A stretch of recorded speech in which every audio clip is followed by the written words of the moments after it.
Բարև ձեզ սիրելի հետևորդներ։ Այսօր որոշել եմ ձեզ ներկայացնել փոխառության պայմանագրին վերաբերող որոշ առանձնահատկություններ։ Ժողովրդական լեզվով ասած, փոխառության պայմանագիրը պարտքով փոխ տալն է։ Կարևոր է իմանալ, որ այս պայմանագիրը պետք է կնքվի գրավոր ձևով։ Դա չի նշանակում նոտարական վավերացում կամ այլ բարդություններ, բայց նշանակում է պարտադիր, որ պետք է լինի գրավոր փաստաթուղթ, որտեղից երևա թե ով ում ինչքան պարտքով գումար է տվել։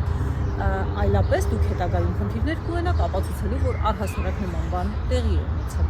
Երկրորդ հանգամանքը, որ պետք է իմանալ, դա այն է, որ քաղաքացիական օրենսգիրքը նախատեսում է որոշ առանձնահատկություններ փոխառության գումարի, այսինքն պարտքով տրվող գումարի չափի հետ կապված։ Եթե դա մինչև 50,000 դրամն է, ապա պայմանագրում ոչ մի բան չնշելու դեպքում այդպիսի պայմանագիրը համարվում է անտոկոս, այսինքն ձեզ պետք է վերադարձվի միայն մայր գումարը, իսկ տոկոսներ դրան չեն հաշվարկվելու։ Եթե ուզում եք, որ այդպես չլինի, պայմանագրում պետք է նշեք, որ դա տոկոսով փոխառություն է եւ նշեք տոկոսների չափ։ Երկրորդ դեպքում, եթե 50,000 դրամից վերև է պարտքով տրվող գումարի չափը, ապա հակառակը ոչ մի բան չնշելու դեպքում էլ փոխառության պայմանագիրը համարվում է տոկոսով ու մայր գումարից բացի պետք է տրվեն նաև տոկոսներ։ Այս դեպքում ևս ձեր ցանկությամբ կարող եք պայմանագրում նշել, որ դուք անտոկոս եք տալիս եւ ուզում եք, որ ձեզ վերադարձվի միայն մայր գումարը։ Այսինքն երկու դեպքում էլ սկզբունքորեն իրավունքը ձերն է եւ դուք կարող եք որոշել ինչպես վարվել։ Եղեք տեղեկացված ձեր իրավունքներին, եթե ունեք հարցեր, կարող եք նշել այս վիդեոյի ներքո։